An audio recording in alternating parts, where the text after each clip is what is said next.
Me and thank you for having me again on this session.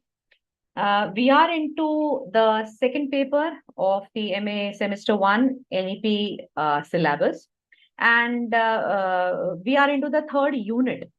And the third unit is all about the comedies, the farces, the melodrama, the plays of Shakespeare, and the detailed study text is going to be As You Like It.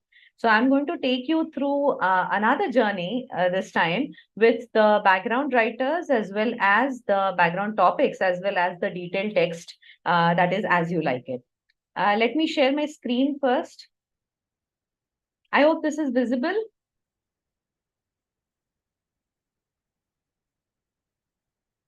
Can anyone just confirm? Yes, ma'am. Okay, great. Thank you. Right. So we begin our journey of this wonderful paper and this wonderful unit. Before this, you have your second unit, which is going to be conducted tomorrow, which is going to deal with Shakespearean tragedy. And if you have a kind of a comparative study of what is the difference between a tragedy and a comedy, the basic thing would be that the crisis is in both the cases, but in a comedy, it ends on a happy note. So this is a very basic kind of a difference that is there between a tragedy and a comedy. Let me take you through the background topics, which is going to be dramas of Thomas Dekker, domestic comedies of Thomas Heywood, comedies of John Fletcher and Beaumont, and farcical comedies of Thomas Middleton.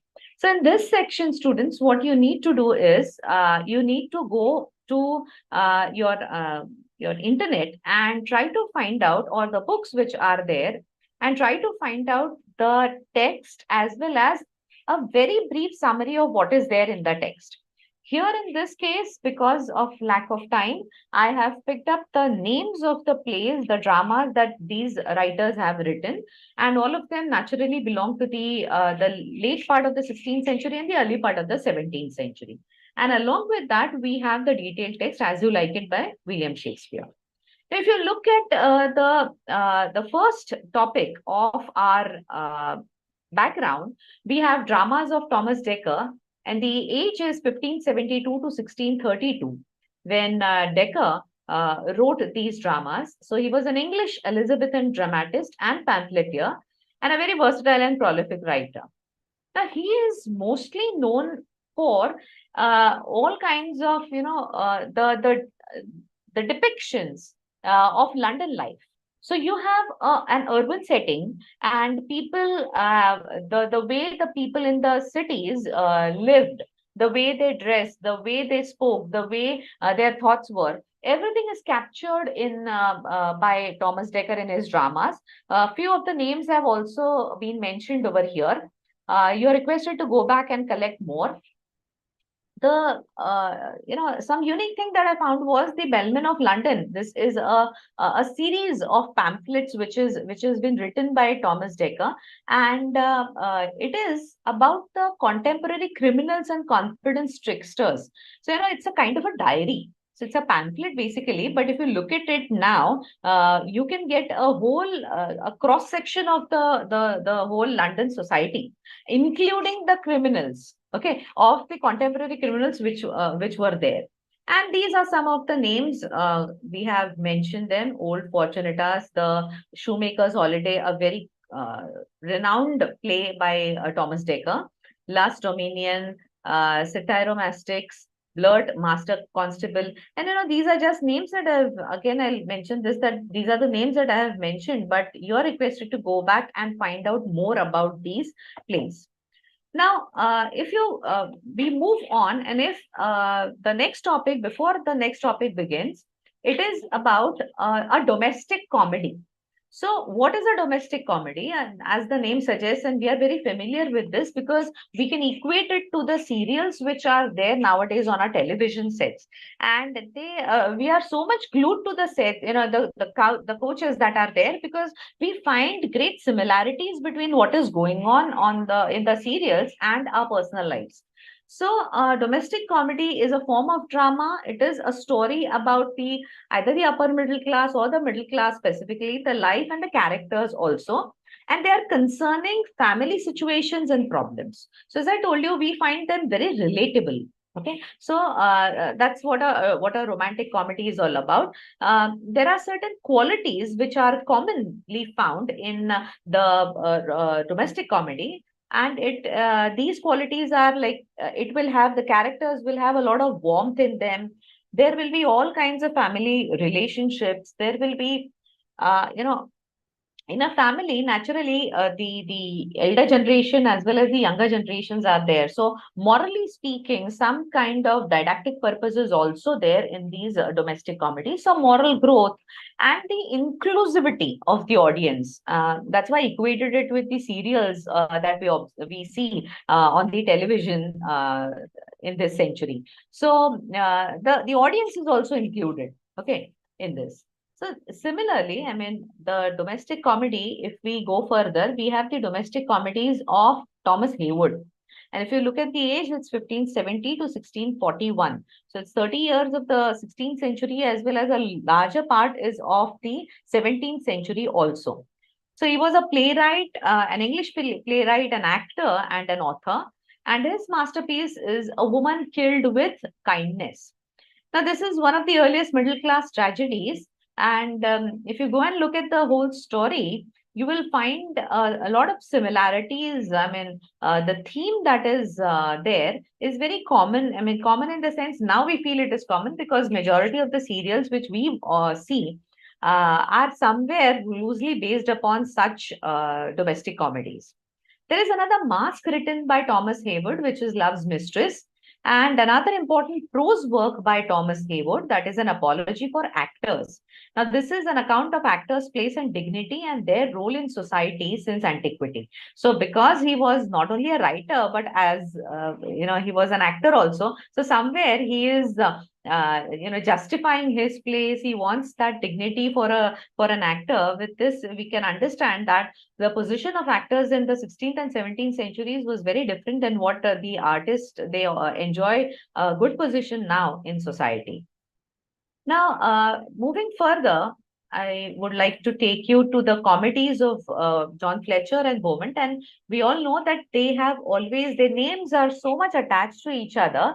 They were collaborators. So, you know, both of them, they wrote comedies, and they were English dramatists. The first folio was published in 1647, and it contained 35 plays. And you know, 53 plays were included in the second folio also. So imagine the amount of the quantity of the dramas these two of them wrote together. Now they are these contributions. They both of them contributed, and these are some of the comedies and tragedies. The you know, year when it was written and the when it was printed also is mentioned over here. The plays generally they are recognized, and The Woman Hater, Cupid's Revenge, Philaster, The Maid's Tragedy, another very important and a famous play by John Fletcher and Beaumont, The King and No King. It's a tragicomedy, The Captain, The Scornful Lady, so on and so forth. Now, moving further, we will go to the next, the fourth item on the background section, and it is related to a farcical comedy. So it's my duty to take you through this part of a comedy, which is called as a farce. Now, it is said that when a comedy degenerates, it becomes a farce. But a comedy that is, you know, it when it seeks to entertain an audience through the situations which are uh, greatly exaggerated. You know, some of the comedy serials which you observe, you see on the television, and even some of the films which are there. Sometimes you have a hearty laugh on the situations, and sometimes you feel that they are maybe crossing the line somewhere. But all of these can be, you know, categorized as a farce. So they are highly exaggerated sequences are there. The whole style is very extravagant, and it seems to be very you know, ridiculous kind of a situations, absurd, improbable, you know, something which will never happen. Such kinds of things are mentioned in a farce. So you will have to remember these words and use them whenever you write down about a farce.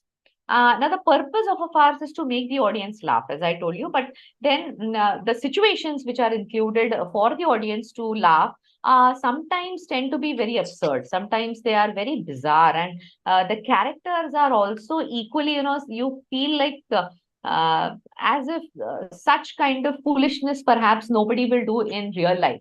But then the purpose of a farce is to entertain, basically. Okay. With this, we move on to the next writer that we have, and that is the farcical comedies of Thomas Middleton. So the age is 1570 to 1627, and he is also a renowned English dramatist. He has, in majority of the cases, he has collaborated with Thomas Dekker to write plays. And his very famous comedy is The Honest Whore, which was written in 1604. A Chaste Maid in Cheapside, which is a political satire, a game at chess. He has also written tragicomedies, The Changeling. He has written it with William Brawley, and Women Beware Women, The Revenger's Tragedy. And it was traditionally credited to Cyril Turner, but then it is said that it was written by Thomas Middleton.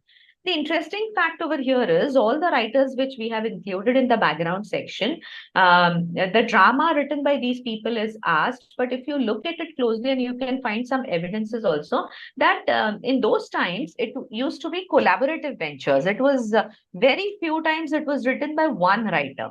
And again, I'll come back to the serials which we have in the present times. If you look at the writers, the list of the writers, they also keep on changing. Sometimes there are two, three, four writers in the absence, because these are, these serials go on for years together. All the Hindi and the Marathi serials also. So you cannot have one person write for every episode. So, these episodic kind of a thing, which sometimes deviate from what it actually started with, there you get a feeling as if more than one person is involved over here. So the same way, these comedies and these dramas are also, written by these writers. We move on to our next topic. I hope this is very clear to all of you.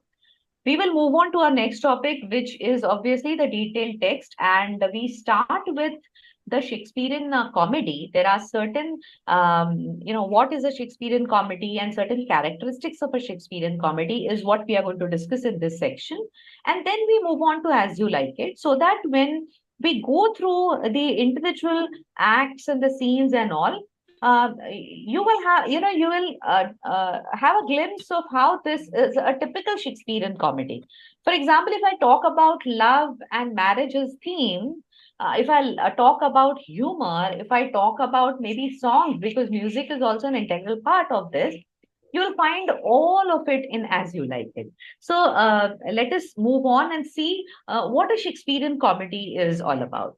The first thing that is mentioned over here is that it ends happily for all the protagonists. And as I told you, this is the basic, very, very basic difference between a tragedy and a comedy. A tragedy will always have it will end in sadness, death, uh, of the major characters as well as most of the minor characters also. And the residual feeling is of sadness. But if you look at a comedy, you get some kind of solution in the end, and there is a smile on the face of the spectators, those who witness this comedy. So the end actually leaves a good aftertaste in your mouth. Now, there are certain elements in a Shakespearean comedy which produce laughter. Obviously, because it's a comedy, there has to be some laughter. And even if it is not done through the dialogues, one or two characters are inserted in a comedy to give us great comic relief. In a tragedy, also, this thing is there. But in a comedy, you have a permanent character. Either a clown or a jester or a person who keeps on creating some kind of comic, elements which makes people laugh. Okay. And the Shakespearean comedy is essentially a romantic comedy, and we are all well versed with this word rom-com. In terms of films, also we have got rom-coms now, and we all enjoy watching these because there is this love angle. and something which is connected to our everyday life again. So you look forward to how this whole story goes ahead, and what happens, and how does the hero and the heroine get together, and all those things. Now, Shakespeare is very adept in mingling the happy and the sad themes. So we have a kind of a tragic comedy thing which has come up also. But in a comedy also, typical comedy also, there are certain elements where you feel like when we begin as you like it, you'll observe that there are some points of crisis. There are some points where some kind of friction takes place. There are points where the personalities they clash with each other somewhere. And obviously, after later on in the drama, some kind of a reconciliation is there, some kind of a change of heart is there. But then before that, we also have this kind of a sad theme which also goes side by side. It makes it gives it a realistic kind of a touch, because in our actual life also, it is never a roller coaster. It is never a very placid kind of a lifestyle that we live. We all live, sometimes it's happy, sometimes it's sad. And so it is very close to real life. A Shakespearean comedy is. It does not aim to correct human follies. Another important aspect of a Shakespearean comedy, that even if there are human follies, some kind of mistakes that the humans do, the main aim of a Shakespearean comedy is not to correct us. It's not about didacticism. It's not about teaching us what we should do and what we shouldn't do. It's more about entertainment. It's more about involving the spectators in a story, taking it further, and ending it on a happy note. Okay. The earlier comedies specifically, they were quite farcical and quite immature. But later on, as there was a growth in the way Shakespeare's comedies were written, we can classify them in this way. The earliest ones were quite joyous comedies, and then the dark comedies were also there, and the dramatic romances were also written by Shakespeare. So in our joyous comedy, it was full of love and music and fun and merrymaking and wonderful heroines. And equally important were the female characters, because in a tragedy, if you look at all the base, the well-known tragedies of Shakespeare, we have Othello, we have King Lear, we have Macbeth, and tomorrow you're going to do Hamlet also. So all the male characters are the protagonist, but in a comedy, the role is equally given to the female characters. Now we have the Merchant of Venice somewhere, and you have Portia as a very strong character over here. In As You Like It also, the way Rosalind is portrayed, we are going to see her character, and you'll realize that she takes life in her own hands. It means she can take up her own decisions, like just like a man can also do it. So there are certain reversal of roles which is not there in a tragedy. So such kinds of comparative things we are going to see as we move on. There are certain dark comedies also written by Shakespeare. They are quite somber. The mood is quite somber.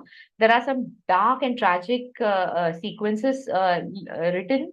Then some low moral values are also included over here, and they are very similar to a tragedy, okay? But they are not tragedy per se. It is, you can term it as dark comedies. And then there are dramatic romances also, like which is, it is a kind of switching back to comic plays from the tragedies. Now, moving further, let me take you to the characteristics of Shakespearean uh, comedy. And I have divulged one or two of them, like love and marriage. They are usually the themes of a Shakespearean comedy. Every situation, it revolves around love and the complications that it brings, and eventually it results into some or the other marriage. I mean, in this, As You Like It, you have got four pairs of lovers, and it's a big, a beautiful film can be created out of this, and there are films which have already been created. So love and marriage are the basic themes. There is a mistaken identity, or there is a misconception which gets cleared eventually as the play moves on. The setting is very important in a comedy. Maybe in a tragedy, it is not as important as in a comedy. A comedy setting is mostly, natural, idyllic, scenic kind of setting is there, so that the spectators get involved in the characters as well as the setting. It is also the music which is there and the dance which is associated. So we have another characteristic as music and dance, because there are celebrations, there are some entertainment, the parties which are shown, you have lovers singing songs. So naturally, the whole setting needs to be idyllic. The feelings of love should generate. So it is nature which plays a dominant role in majority of the comedies of Shakespeare. There is another element as disguise and gender. And that we, as just now I was talking about gender, the female characters are there, but yes, there is some kind of, a female character assuming the role of a male in the play. So the reasons in this play, we are going to see again, we will look at it at that time. Somewhere it is the reversal of roles that I was talking about. So the woman taking the center stage, and the stereotypical, the costumes which are given, or the guise that is there, is a woman will wear a womanly dress, but when she changes herself, she changes her gender and shows it to people as if she's a man. Somewhere she ensures her safety also, especially in this As You Like It, because Rosalind, who is a female character, is in a forest. And you never know who you can meet in a forest. Maybe some other people, those who might take advantage of you. So, one of the reasons is protection of the self also. And the other is the reversal of roles, which Shakespeare wanted to show. There is the introduction of a fool, and fools create some kind of humor. So they are also there. Fate and fantasy, yes, fantastic elements are also there, and a very important part of the comedies are they major. I mean, all the times they end in a on a happy note. We move on to As You Like It, uh, very famous, a very popular play by William Shakespeare, the greatest dramatist of English literature. And it's a five-act comedy. It was written and performed somewhere at the end of the 16th century, somewhere around 1598 to 1600. But it was first published in the first folio of 1623. This play is based on, we all know that Shakespeare's plays, where majority of the times the themes were not original, they were inspired by some or the other books. And this play was based upon Thomas Lodge's prose romance called as Rosalind. And this was written in 1590. But the way Shakespeare, changes it and portrays it, you feel as if it's a completely new story. Okay. It is a pastoral comedy, and with the themes of love, marriage, gender, sexuality, friction, all woven together. There are scenic and idyllic settings. The Forest of Arden is shown where nature dominates humans. There is a theme of forgiveness, reconciliation, some kind of a solution is reached in the end. There are four pairs of lovers. There is an ideal friendship which is shown, and very strangely between women, because the focus was always on men, and there are the outside world of friendship and all those things, but here there are two women characters, those who are great friends, and they are ready to sacrifice anything for each other. So ideal kind of a friendship is shown amongst women. Celebration and entertainment. So all this masala is what you are going to see in As You Like It. With this, we move on to the character sketches in As You Like It, and we have Rosalind, who is the heroine of the play, Orlando, who is the hero, Celia, who is a cousin and a friend, a great friend of Rosalind. We have Oliver, who is a brother of Orlando. We have Adam, the friend and confidant of Orlando, Duke Frederick, who is the uncle and a villainous character, the uncle of Rosalind and the villainous character in the play As You Like It. We have Duke Senior, who is banished to the Forest of Arden and who is the father of Rosalind. We have Jacobs, the faithful lord of Duke Senior. And there are wonderful speeches. That speech, The Seven Ages of Man, is by this philosopher Jacques. We have Touchstone, the clown, producing comic relief in Duke Frederick's court. We have Audrey, a goatherd in love with Touchstone. And we have Sylvius and Phoebe, who are lovers, who are shepherds. And we have Charles the wrestler also. So these are some of the major and a few of the minor characters. I have not included the other minor characters also, because a Shakespearean play is replete with many episodes, and all these episodes naturally will have many characters also. So as we move on, we will mention them accordingly. So this is a kind of an interesting a tree diagram kind of a thing which I found on the internet, and this gives you a roughly good idea about the whole family structure that is there. You can visit this slide again after we finish the entire story, and then you will realize who belongs to which family. Okay, so this is a kind of a revision that you can do later on. We start the play with Act 1, Scene 1. And in Act 1, Scene 1, at the beginning, we have Orlando, the hero, who is introduced in the Act 1, Scene 1, who is very upset and very frustrated by Oliver's poor treatment of him. Now, Oliver is the elder brother and Orlando is the younger brother. And they have lost their father recently. So the whole property or everything that belonged to the father has come down to Oliver now because of primogeniture. And Orlando has been asking a share of it, which Oliver has rejected, and there is a great tussle between these two brothers. So we have got sibling rivalry in the beginning of the play itself. So you have one brother, the other brother. The enmity between both these brothers goes to the extent of Oliver deciding to, kill Orlando. He doesn't want his brother to be there. That kind of a, great enemical feelings are there. And somewhere, Oliver goes on insulting Orlando. Even though he's young, he's now grown up and he doesn't like the way Oliver treats him. Okay. Now, Adam is a character. He's not a major character, but a very important character. He is a confidant and a friend to Orlando, and there is great trust. Even though Adam is quite elder to Orlando, yet he is a very steadfast companion to Orlando, and he is ready to go along with him to the forest of Arden. Some kind of banishment also he is ready to accept on behalf of Orlando or along with Orlando because he wanted to be with him. So that kind of a relationship is there between Orlando and Adam, even though he is a kind of a, I won't call him a servant basically, but then he belonged to that class only. Then we have Oliver agrees to do as Orlando asks to stop him from choking him, but there is a kind of a scuffle that goes on.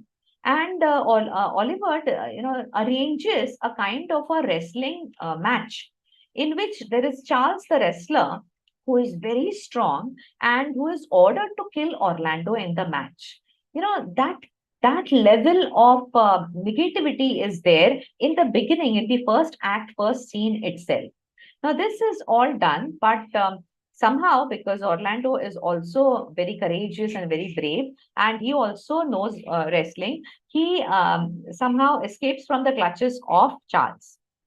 In the second scene, we have Rosalind. The first scene is all focused on Orlando and his family. In the second scene, Rosalind, that is the heroine, is introduced in the play. She is missing her father and is struggling at court. Now her uncle is in control. So her father is Duke Senior, who is banished to the Forest of Arden already. And we have his younger brother, that is Duke Frederick. He is in control now, and he is quite a villainous character. He somewhere does not like Rosalind also, because Rosalind is very much similar to her father. So she's not a very docile kind of a creature. Otherwise, Duke Frederick would never have felt threatened because of her. So he doesn't want her to be there. So somewhere he is plotting something against her, keeping an eye on her. And she's a very, high-spirited, young, intelligent, witty, very bold kind of a girl. And her friends, Celia and Rosalind, both of them are witty and intelligent. And Rosalind, in the beginning of the scene, second scene, is feeling very sad that her father is no longer with her, and God knows where he is roaming. And somewhere Celia does not like her friend being sad. So she's cheering the girl that she wants to take off, she wants to divert her mind. And then there is this wrestling match which takes place, and Orlando plays the match. Here is the first time when Rosalind and Orlando fall in love with each other, the first time they meet. So, this is another characteristic of a Shakespearean comedy wherein love and marriages are there, but the love is always love at first sight. So that we have young, very young lovers, and their the very sweetness of love is shown over here in every comedy of Shakespeare, more so with As You Like It. The next scene is it revolves uh, round round Rosalind and Celia and their relationship. And we all come to know that Celia is very, very loyal to Rosalind, not only as a friend, as a cousin, but she is ready to give away her property. She is ready to give away money. She is ready to give away the inheritance that is there and go along with Rosalind into banishment. So, if Rosalind wants to go away from Duke Frederick's court, Celia is also ready to accompany her. Now, this happens very few times because what we have always seen is that girls, especially, they have their friends, but then there are great limitations for girls. They cannot go ahead and help the friends whenever they are in distress to a large extent because they have the limitations. Here, Celia is quite independent by nature and she takes her own decision, is what we can see here. Now, Duke Frederick is frightened of the threat his brother poses and Rosalind's connection to him also, because Duke Senior is still there in the Forest of Arden, and there is always a possibility, just like Duke Frederick has, banished him. In the same way, there is a possibility always, a threat always that the Duke might attack again. So there is this enmity between the brothers again. So we have two families and similar kinds of situations where there is a kind of friction between relationships. Okay. Rosalind and Celia are both very quick thinking and practical kind of girls, and they plan to run away.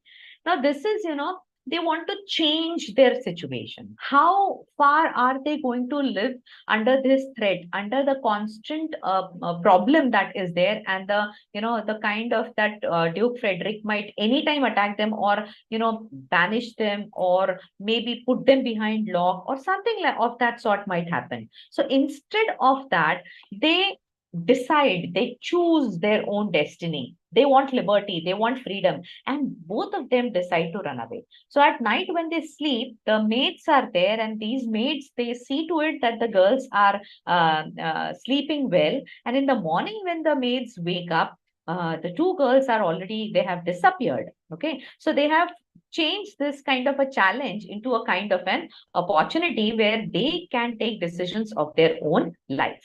This is the first act where the entire action is established. Now we move on to the second act, scene one, and we have Duke Senior, who has adapted to the life in exile but regrets how they are having to hunt for food and disturb the forest. So there is a typical, complete shift. I mean, the courtroom is shown in the first act, and in the second act, when you come to the second act, you have a wonderful world of nature. Forest, you have deities, you have beautiful animals. They are all, Duke Senior, though he is a banished man, he lives in the forest, yet he is rich in his own way. He has good food to eat. He has a lot of places to visit. The only sad thing is that they always have to kill the lower animals for their own appetite. And this is where Duke Senior, as well as Jacques, who is another lord along with him, both of them don't like. And Jacques is quite sad because of this thought that they have to kill animals for their, not as a sport, but for their appetite, for their food. Now, there is a loyal group of lords and followers who have left court with Duke Senior, including a lord called Jacobus. And Jacobus is deeply upset by the killing of animals in the forest, and the Duke wants to speak to him about it. Now, see, there is a slight difference over here. Whenever we kill for sport, it contains a kind of an element where we are not giving importance to the animal life. We are playing with the life of somebody. We are behaving as if we are gods. Okay, taking life in our own hands. But when somebody kills the other animal, a smaller animal, an animal which cannot protect itself from man, for the sake of food, for the sake of filling the stomach, somewhere it is, I won't say it is justified, but then that is the way of the jungle. The law of the jungle says that the lower animals will always get killed by the bigger animals. Okay. So this scene all establishes a forest area, and the beauty of the forest is shown over here. We are all taken back to our roots and the liberty and the freshness and everything that the rural life will always give us. In the next act, in the act and the next scene, we have Duke Frederick, who is very quick-tempered and demanding. He meets Oliver, and he wants to know where his brother is. And there is, Oliver and Orlando's father somewhere, and Duke Frederick, both of them were enemies of each other. And here also, Frederick expects Oliver to answer his questions. And at the same time, that is Frederick, understands that Rosalind and Celia are missing. He also understands that Orlando is also missing. And then there is, a greater fear in the mind of Duke Frederick that perhaps all of them, if they are together, then there is a great danger, because both of them are the enemies of Duke Frederick, and both enemies, if they have gone anywhere, he's sure that they must have ran away to the forest of Arden. In the next scene, that is scene 3, Act 2, scene 3, we have Adam, who is fiercely loyal to Orlando, is prepared to sacrifice his own savings and safety to support him. Similarly, like, you had Rosalind and Celia, here we have got Orlando and Adam. And Adam is also ready to do anything for Orlando. Now, Orlando seems to be very well loved by everyone, but then Oliver is very envious. And this always happens when you are too good. When you're too good is, people will feel jealous of you. People will feel you are something which they are not. So there are very negative vibes that Oliver sends to him. And Adam goes on asking Orlando, why is it that you have to be so good?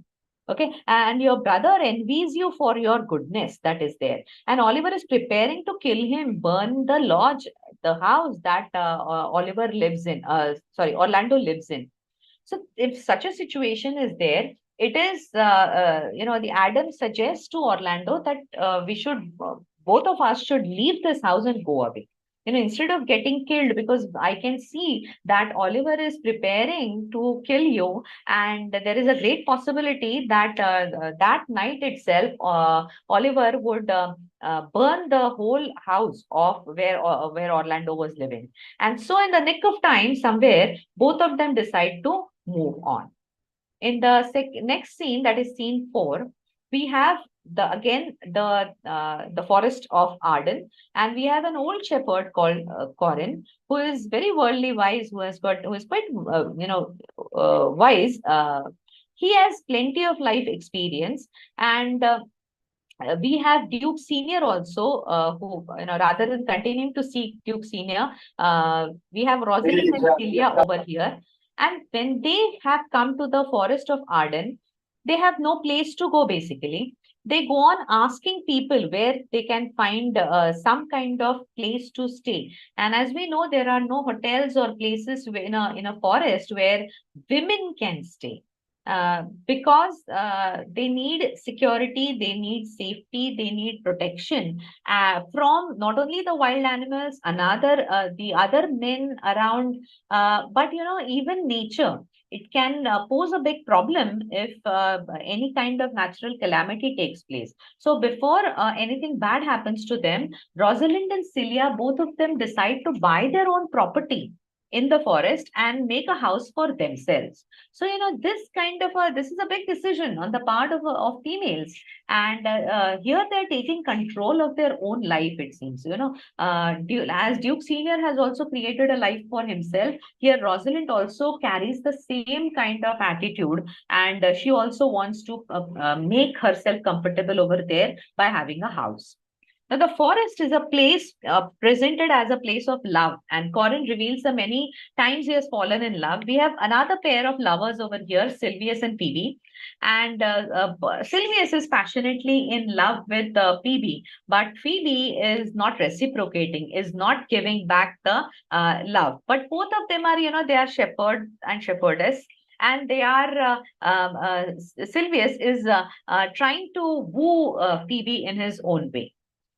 In scene 5, we have Jacques, who is very, very philosophical and in a very melancholic kind of a mood, because he is thinking about, about that animal killing sequence and all. And there is, Amiens, who is trying to please Jacques with his song, but he knows that nothing can cure Jacques. Music is an important part, but again, that music which Jacques wants is not available over here. And generally, he is very serious and he's very sad over there. He is not in the right mood. So he avoids the Duke. The Duke Senior wants to meet him, talk to him. There are many messages which come to him through the messengers, but he decides to be all alone in this scene. In Act 2, Scene 6, we have Adam, who is struggling physically with the journey through the forest, because now we have got Adam and Orlando. Both of them have left their house and they are also heading towards the forest. We already had Duke Senior living over there since many days. We have Rosalind and along with her Celia and Touchstone, who have already been there in the forest. And now we have Adam and Orlando. Both of them are coming. And since Adam is of a certain age, he somewhere is feeling very physically weak, and this journey is very tiring for him. And Orlando, even though Adam is kind of a servant, he is ready to make personal sacrifices for Adam, and he goes in search of food and some shelter for his servant. So you can see a very beautiful relationship between the servant and the master taking care of the servant, and the servant willing to do anything for the master. In both cases, we have seen that. In the next scene, that is scene 7, we have Jesus wants to live a life of a fool, but without losing any of the privileges he currently enjoys as a lord. So, he wants best of both the worlds. He also wants to be like a fool, carefree kind of a person, but then as a lord, he wants that respect also. So somewhere there is this kind of a dilemma that is there in the dialogue of Jesus. And we have Duke Senior and his band of followers. They lead a merry, bountiful, nice existence in the forest, and the Duke is very generous to his to strangers also. So we have Orlando and Adam. They meet Duke Senior, and Duke Senior gives them some food to eat also. And Orlando tells him that he is the son of Sir De Boss, and Sir De Boss is known to Duke for Senior. So he welcomes Orlando and Adam over there and shares the food that he has. So there is generosity, there is music, there is amicability, there is a nice relationship that goes on. And whenever we are amidst nature, we are like that. The moment we go away from nature, we are in the court or in an urban setting, and also maybe the baser instincts in a man, the insecurity, the jealousy, the envy, everything comes up. Now we come to Act 3, Scene 1. And we have the Duke has seized all of Oliver's lands and goods until he can produce his brother. So there is a threat now. He's asking Duke Frederick, because he finds that Oliver's brother is also missing. Rosalind, his niece, is also missing. Celia is also missing. And he puts the whole thing on burden in Oliver's hand. And he says, you have to bring back your brother. Maybe your brother has eloped, has run away along with my niece. So I want all of them back. Okay, so Duke Frederick will not believe in Oliver's innocence until he can hear it straight from Orlando's mouth. And Oliver does not have the chance to speak much in this scene, but claims to have no love for his brother and seems to agree to what the Duke is asking. So somewhere the brother also, we all know in the beginning, the Act 1, Scene 1 itself, we knew that it was established that the two brothers were enemies of each other. Now we have in Scene 2, Corin and Touchstone talk about the innate differences between the shepherd's life and the courtier's life. So we have a rural setting and we have got an urban setting. There is a lot of difference. Corin represents the shepherd's life and Touchstone represents the courtier's life.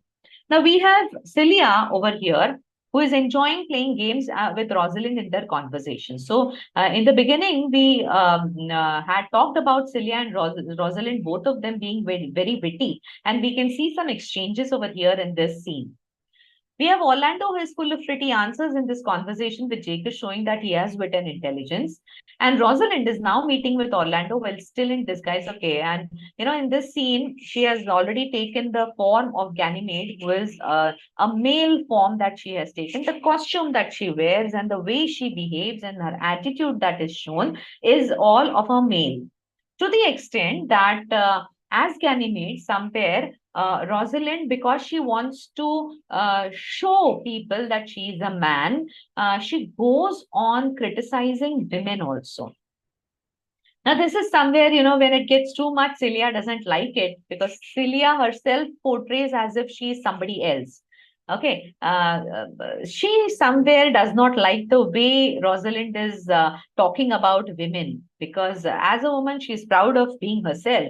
And Rosalind is going a little overboard, is what she thinks. But then there is a reason behind this also because Rosalind wanted everybody to, believe that she is not a woman but a man. She deliberately does that because habitually many of the men do have this kind of a habit of criticizing or looking down upon women. So she wanted to show herself as that. Okay, now in this scene, what happens is when Rosalind, who is now Ganymede, meets Orlando and gets to know that Orlando is in love with Rosalind, but somehow that separation of the lovers has taken place. Orlando is lovelorn and he's missing Rosalind a lot. He keeps on writing beautiful poems, beautiful lines, and placing them somewhere in the forest and all. Ganymede, that is Rosalind, she decides to, or he decides to cure Orlando of the love of Rosalind. Because she wants to, check whether really Orlando is in love with Rosalind or not. Now she has got a chance to do that. So, as disguised as Ganymede, she says to Orlando that let us role play. Okay, consider me as Rosalind and say all the lines, you woo me or you propose to me and let me see how this will go. See, I'll enact Rosalind and you become Orlando. And that is what they do. So scene 3 is not a very major scene. We have Audrey. She does not seem to be fully aware of what Touchstone is doing or saying, which he encourages because, Touchstone, again, as I told you, he represents the court, the urban lifestyle. And Audrey, she's a shepherdess. Rather, she is a goat herd. So a very simple girl, beautiful girl, but simple girl living in the forest all her life. She represents nature. And then there is a kind of a disconnect. Touchstone is saying something, Audrey doesn't understand. Audrey says something, Touchstone doesn't understand. But slowly they also fall in love with each other. Now we have Sylvius and Phoebe already in love with each other. We have got Rosalind and Orlando, the hero and the heroine, the main lover pair that is there. They are also in love with each other. And this is the third pair, that is Touchstone, who has fallen for Audrey, and Audrey also for him. Now, Touchstone has already met Sir Oliver Martext and he plans to marry Audrey in the forest. But then Jacobs comes over there and he manages to stop them and tell them that you should not marry in a forest, you should marry in a church. The marriage vows should be sanctified. Okay, so they should be taken in a church. In a forest, there will be no witnesses and only nature will be witness to the love and the marriage, which is a sacred union of two souls. So this should take place in a church. So this happens in Act 3, Scene 3. Act 3, Scene 4, is Rosalind thrives on role playing. She goes on behaving just like Ganymede, a man would behave. And Orlando is loved on again. They go on enacting role playing. Corin finds the plight of Sylvius very comical because Sylvius is behind Phoebe. And we understand that somewhere Phoebe starts liking Ganymede. So it's actually Rosalind who has disguised, but then Phoebe does not know that, and Phoebe falls in love with Ganymede. And Rosalind, who is Ganymede now, keeps on telling Phoebe that it is false, okay, but does not disclose her identity yet. So it is a kind of a triangle which goes on. Whether to call it a triangle or it is a square, I don't know. But there is a lot of complication in love over here. Sylvius behind Phoebe, Phoebe behind Ganymede, and Ganymede, that is Rosalind, is with Orlando. Both of them are together, and there are, a lot of emotions high emotions which take place, which happen between these characters. We have the next scene, that is scene 5. Phoebe, who is not interested in Sylvius, has quickly developed feelings for Ganymede. Rosalind tries to warn Phoebe that she shouldn't fall for Ganymede, even telling her that he's false and so on and so forth, and a lot of confusion taking place. We enter into Act 4, Scene 1, and we have Jacques again, who is desperate to be unique, misunderstood, melancholic man of wisdom and experience, but he is, continuously outwitted by Rosalind. Now, a woman outwitting Jacques is somewhere hurting him also. So, but she is actually Ganymede. So, a woman disguised as a man. But Jacques is, beyond that. He is only feeling very bad about all these kinds of things because, he is taking up his melancholy. He is taking up his cloak of melancholy, cloak of sadness around him. And he feels that he's showing a lot of wisdom. But somewhere, a very young fellow has come in front of him and is checking all the things which he's saying and somewhere crossing it also. So Jacques does not like it. Orlando seems to be a good match for Rosalind because both of them are very witty, and the exchanges that they exhibit over here is something which is very endearing. You actually, when you read this whole scene, it is you get involved in what they are saying and how they are answering each other. So you get a feeling as if they are a good match to each other. Okay. Now Celia is annoyed at Rosalind because, as I told you, Rosalind is going a step ahead, and she is saying all kinds of bad things about women and their behavior and their attitude. And it is very difficult to marry a woman because a woman is always, in a very strange kind of a mood, and it is, all such kinds of things. Ganymede is saying against womanhood, and this is what Celia does not like. We have the next scene where the lords are hunting in the forest and they have been successful in making a kill. And Jacques encourages the others to sing because, in those times, in a pastoral setting, basically, when you have the shepherds and the shepherdesses and all the people, when a kill is made, there is a kind of a celebration, a kind of that good food is on the way. So there is a kind of gratitude on the part of the people also, because now they are going to get something to eat. Okay. This is a typical scene which is shown over there in the scene 2. We move on to scene 3. We have Rosalind, who faints when she hears that Orlando is wounded now. And, as it is, she has got extreme emotions for him. But she's Ganymede and she's not disclosing that. And Orlando also does not know it. But somehow it is the Act 4th, and the emotions are all going to rise up. We see Act 1, Act 2, Act 3, Act 4. The emotions or the whole act, the whole action of the play also moves at a faster pace. So there are very strong reactions to, these extreme emotions are compelling somewhere, Rosalind, who is Ganymede, to say many things which Orlando finds quite confusing. Why is Ganymede being so concerned if Orlando is not well or, is hurt? Okay, so somewhere those hints are there, but then nobody is able to make it out. So as Ganymede, Rosalind still seems to be presenting women in a very negative way. And Oliver has been profoundly affected by Orlando's selfless saving of his life. So we have this scene where Oliver also comes in search of Orlando in the forest, and somehow he is in a very bad situation where Orlando saves him.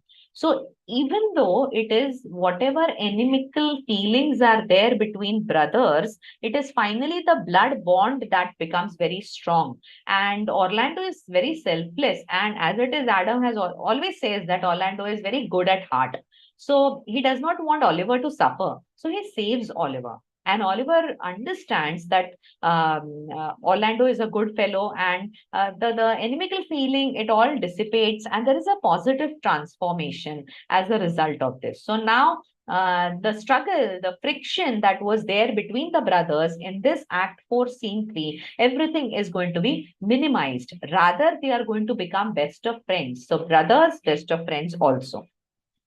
In Act 5, Scene 1, we are nearing the end now. In Act 5, Scene 1, we have Touchstone, who is very witty, but he treats William really very cruelly with all the things that he says. And Audrey wants to get married to Touchstone.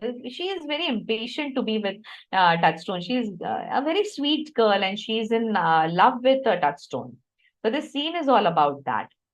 In the second scene, that is Act 5, Scene 2, we have Orlando is in love with Eliana, who is in, Oliver. By mistake, I have written Orlando over here. Oliver is in love with Eliana, who is in reality Celia. So Celia has disguised herself as Eliana and has shown herself to be a shepherdess. And Oliver, when he comes along with Orlando, all four of them are together. Rather, all six of the pairs, the lovers are there. Three pairs are there. They are with each other, and somewhere Oliver starts liking Eliana, and he does not know that she is Celia. But when Orlando, Oliver tells everything to Orlando, and Orlando is really upset. When you are in love with someone, he's in love with Rosalind. He does not have Rosalind there. Instead of that, you have Ganymede over there, and he's missing her like anything. He's really upset when Oliver has Eliana near him. Touchstone has got Audrey near him, and Sylvius is behind Phoebe. Everybody is in love with everyone else. It's only Orlando who does not have his lady love over there. And see, that it pricks him somewhere inside in his heart. And he is very upset because of that. It's not that he's grudging the other people their love, but he's only missing his lady love. And Rosalind then decides that she's going to reveal her true identity and resolve all kind of confusion that is there. In the next scene, the banished Duke Senior has pages, servants who are also in the forest, and they interact with other characters. Touchstone likes to speak his mind and doesn't really care who he offends. So he's still in the urban setting kind of a mode. And here everybody meets everybody else because Duke Senior has got his servants and all, and they are already in touch with Orlando. And through Orlando, Rosalind and Celia also are there. So it is a kind of a union amongst all people. And Rosalind meets her father while still in disguise, and some of the characters recognize her as Ganymede before she reveals herself as Rosalind. Celia doesn't speak much in this, but Duke Senior welcomes her also. And Jacques Debose, that is Oliver and Orlando's brother, is the one to bring news of changes at court and to let everyone know that they can return home. So we have Duke Frederick also, who has now realized that without his own family, he is no one. So everybody knows that they are welcome in the court. Now they can go back to their city life. They can go back to their town life and hear from away from this natural setting. We have in the end resolves the confusion, and there is, whatever the displacement of family was there initially, that kind of a friction was there. The lovers were separated. In the end, in the concluding part, everything gets resolved. So there is a solution to all kinds of problems, which a typical comedy has. We have Duke Frederick. He returns the crown to his brother Duke Senior because he realizes. So, that realization is there, that reconciliation is there, The earlier, that union of lovers is also there, and it results in marriage also. It's not only that the union of lovers is there, but it results in marriage also. Okay. Oliver repents and gives Orlando his inheritance whilst finding love with Celia, and Rosalind finally gives up her disguise, resulting in marriages between herself and Orlando. And Phoebe then understands that Ganymede is none other than Rosalind herself, and immediately she understands her folly and she says yes to Sylvius. So Sylvius and Phoebe are also married. Orlando and Rosalind are married. Oliver and Celia are married, and Touchstone and Audrey are married. These are the four lovers who are married in the end. And, we can all safely say all's well that ends well. Now, we've finished the play. When I was searching, making this PPT, I got this graphically. If you want to show in one comic strip itself, how will you show it? And found this on the internet. Rosalind disguises herself as a boy and escapes to the forest. Rosalind makes Orlando, who thinks she is a boy, pretend that she is a girl, and everyone gets married. Now this is as you like it in one comic strip. If we want to show that. We move on to the last section, and it concerns the important questions. Apart from this, also, there can be many questions which can be asked for 16 marks. The first one is comment upon the relationship between Oliver and Orlando. We have, the whole Act 1, Scene 1, and then we move on to Act 4 also, because the reconciliation happens over there. So the details of the relationship of Oliver and Orlando and why actually was there a kind of enmity is what you need to search on the internet. The actual story will give you. Here I have taken only the highlights, so I request all the students to go back and search and make your own answers to these questions. Second question is, how is the theme of love and marriage woven in the theme as woven in as you like it? And we have over here, the entire play itself revolving around love and marriage. So we start from the first, when they fall in love with each other. That's the scene. Love at first sight, that Rosalind and your Orlando fall in love with each other. Then we have the second pair of lovers, the third pair of lovers, and the fourth pair of lovers. So we have the whole four pairs of lovers and their love, and the resulting into marriage sequence is completely becomes your answer over here.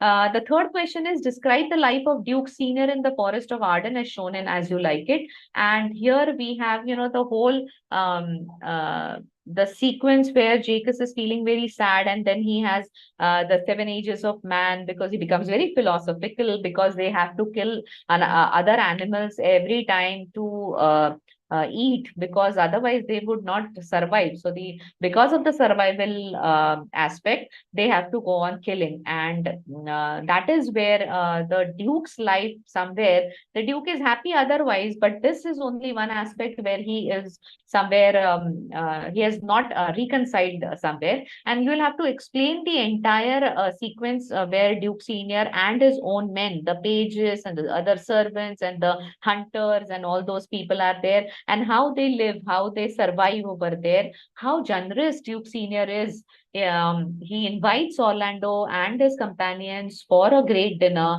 And there is, he has got a large heart also in the end. He forgives Duke Frederick also. So the complete this life and the life of the forest as compared to the life of the city or the court has to be in a comparative kind of a way you can write down. Then we have the character sketch of Duke Frederick.